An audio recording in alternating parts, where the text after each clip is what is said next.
Hi, and welcome back to Wheat City News. I'm your host, Kevin Spooner, and today's top story is all about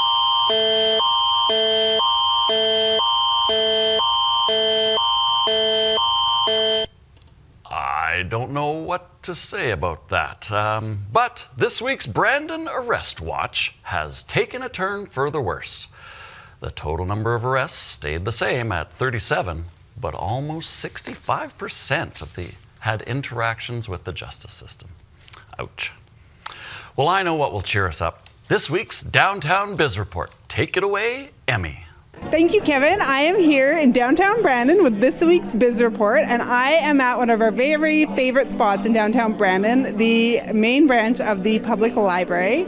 And I'm here today for a special event happening in our downtown. I'm here with Katie Hoover, who works at Mental Health Services with Prairie Mountain Health. But you're here under a little bit of a different project, still associated, and I've got the book here, and this is Expressions 2024. Expressions 2024. So it's the Expressions Committee, is that right?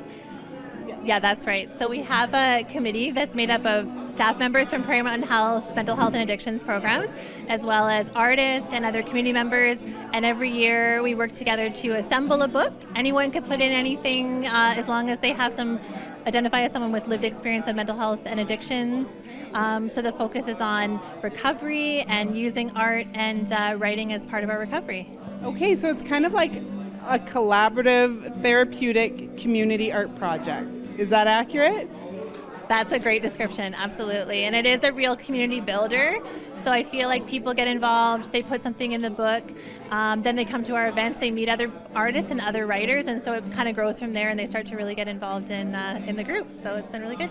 That's awesome. And you say it's bringing people together, but I could think of myself if I was an artist, which I'm not, but how proud you would feel, especially if you've come through some real hardships in life and challenges and struggles, and then to have your work be represented in a book like this. So I imagine this is a great opportunity for these artists, and how much it's really like a feather in their cap and something they can be proud of. Absolutely it is. We've had people be really proud to be included and really excited to share copies with their friends and family afterwards. We have some people that have been writing for years and this is their first time being published somewhere, or somebody that's been painting kind of in their garage, and then now they finally have the opportunity to show that to other people. So it's really great. And and I could even see it maybe giving someone that courage or confidence to submit into other shows or other books or contests or anything like that. So that's awesome. It's a really safe launching point maybe, and a really safe display. So how many years has this book been made? So this is the 26th year. Yeah, in the beginning it was a group of clients of mental health services that wanted to do a book of writing. So they started working on that, and then it evolved into including visual art. And then over the years now we've grown to also include things like our art sales, where we have people showing up and as vendors and selling some of their work to the public. So it's really kind of just grown over time, and it's a really fun project to be involved in. Okay, nice. Now, if somebody wanted to get a copy out of this, and it is cool, if you want to see some unique art pieces, I'm not going to spoil it, but there's some pretty unique stuff in here. So how could a person get a copy of this book? So they can look for our advertising when we're having an Expressions art sale. We always have copies of the book there. Or they can call Mental Health Services 578-2400, and we would be able to provide them with a copy here at the mental health office at the town center. Okay, perfect. And does the money go back into the project? Is that it's kind of a self-funding project? Absolutely. So our biggest cost with the books is just having them printed, and we only charge $10 a copy. So anything that we earn on that, we're just putting back into the next year's events. Yeah. So it's a very unique, if you're looking for the gift for somebody that has everything, something like this, it's a good cause, it's unique, and it's empowering, right? I think that's the word I've been searching for this time, is empowering people. Okay, so that's perfect. Well done. 26 years. Now, just as my last question, I'm going to make it two parts. How many years have you been involved with this, and what's your favorite part? Wow. So I've been involved since I started with Mental Health Services, so that's been almost 15 years in some form with the committee. I've been the chair for a few years now. My favorite part that is so hard to choose, I think it's when we have these gatherings like today with the book launch and we get to see each other, talk about our work, and people just get to share their personal experiences. That's my favorite part. Nice. And it is. You can just see there's lots of people here and you really did a great job. So congratulations on another successful year. And I look forward to looking through this more. And back to you, Kevin. Well, thank you, Emmy. And if you would like to check out the full Expressions book launch, just see your local listings or watch the WCGTV social media pages for more info. Now, for those of you familiar with Grant Hamilton's charity ride with the Tour de France, you will no doubt get a boost to hear of our next story. This week, the Wheat City Lions Club donated $500 to help Grant reach his personal goal of $55,000 to cure leukemia.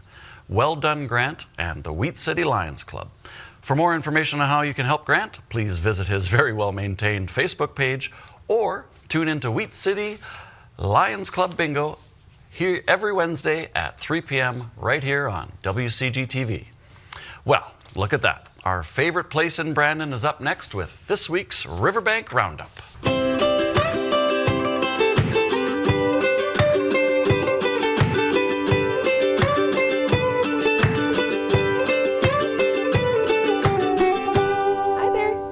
Des back with another week of the Riverbank Roundup.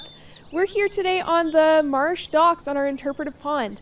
If you've taken a stroll here in Brandon at the Riverbank Discovery Center, you've probably walked on this dock. So what we have here is a little wetland area. It's home to a variety of different birds. People that love birding, they love to come down to the riverbank and check out this area. And a lot of the different birds that you'll see will live in this wetland right here. So we have red-winged blackbirds, grackles, tons of ducks, and we have migration season going right now, so we have a lot of really happy birds living in this wetland. So I'm not really an expert on the different bird species that live here, but I'm still learning, just like you can. So this month we did birding every Thursday, and there's one last event that happened this week. We got to take in a lot of different bird species and learn about the different birds here in Manitoba. So learning about nature and the environment, it's a process. It's ongoing. You can never go wrong when you're taking in information about your environment and what's around you. So if you come down to the Discovery Center, we have birding guides inside the center that you can come and you can take them onto the grounds and learn a little bit about what's going on around you in the city here. So the interpretive ponds at the Discovery Center were created by Ducks Unlimited in 1997. These ponds have been a big staple of our riverbank grounds, and so if you come to the Discovery Center, you better check them out. No, seriously, you should come down today. Seriously, it's really cool. Seriously, you gotta come check it out.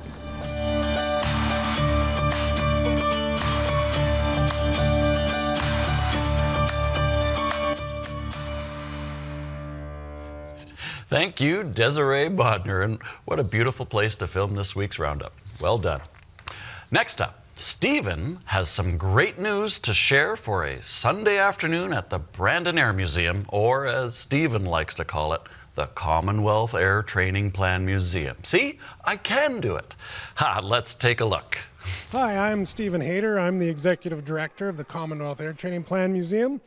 And I'd like to invite everyone to come out to the museum this Sunday, June the 1st. We are having the third installment of our Armed Forces Day, and we're quite excited because we're going to be flying our aircraft. Behind me is the Canadian Tiger Moth, a beautiful aircraft, a biplane. And farther on, is something even more powerful, is our Harvard. And we'll be flying the Harvard, the Moth, and our Cornell, and even possibly our Fleet Finch. The day is going to be a family-friendly event. We will have hot dogs and drinks in our canteen. We'll have games for the kids. We're going to have a bouncy castle. And the RCF Museum will be participating, and we'll have other people participating. We will have some music as well. and it's supposed to be just a gorgeous day. So we're hoping that the public would come on down and enjoy the museum, kind of our kickoff to the summer. And so we're looking forward to seeing everyone this Sunday, June the 1st, from 10 until 4 p.m. Regular prices up at the museum, and just a great day to honor our veterans and thank them for their service. Thank you, Stephen. And what a great event for all ages. And Stephen even told me after we were done our interview that the Harvard may in fact be the oldest flying Harvard left in the world. It's quite a stat. Well, only the great and mighty Hannah could possibly come up with something more exciting than that. I hope Sunday is a light day. All right, Hannah, the ball is in your court. Take it away.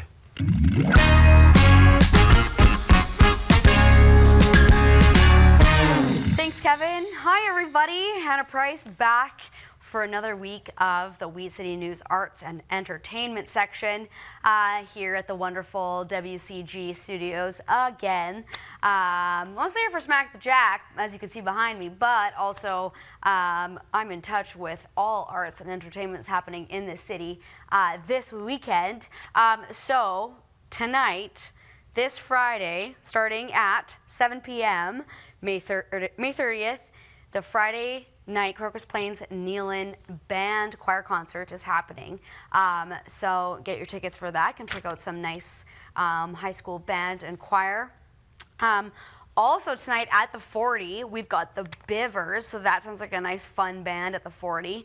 A little bit different music potentially, but definitely a fun one.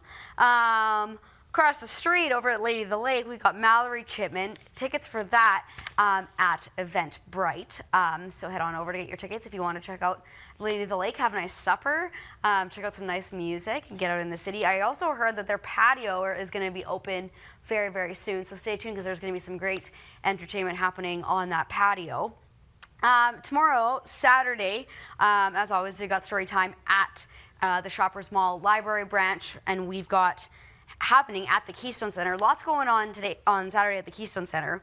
We've got Arbor Day. So all about trees. It's a great free event that you can go and check out all the trees. There's demonstrations of tree cutting, lots of things for the kids, face painting, tons to check out. While you're there, Touch a Truck is also happening, probably just around the corner. So go check out all of the big trucks that are there, all the bulldozers, big machinery, emergency vehicles, all of that. Great kind of family fun entertainment to check out. And then inside at the Keystone is the Summer Sizzler. So at the indoor show ring, we've got a livestock event, I'm pretty sure, called the Summer Sizzler. So stay tuned for that. And then moving into next week, I won't see you till Friday, so I've got to let you know what's going on during the week there. Music in the Parks at Princess Park is kicking off again. That's when you know that it's summer in Brandon. Music in the Parks starting off June 3rd, Tuesday night, with the Vincent Massey Jazz Band. I'm pretty sure that happens at 7 p.m. So don't be afraid to go out and check out that great music, great night. You're sitting in the heart of the city with some music. Then on Thursday, Kevin, I'm sure you'll be there, is Cruise Night. So check out all the beautiful cars and all the things that downtown Brandon has to offer at Cruise Night on June 5th. I'll see you next week. Thank you, everybody. Have a great. Back to you, Kev. Well, I don't know how she did it, but she did it. Good times all around in Brandon this weekend. Thank you, Hannah. And be sure to check out WCG-TV's YouTube page to see all of Brandon's local activities. And with that, we conclude another week of Wheat City News. Thank you for tuning in. See you next week and take care.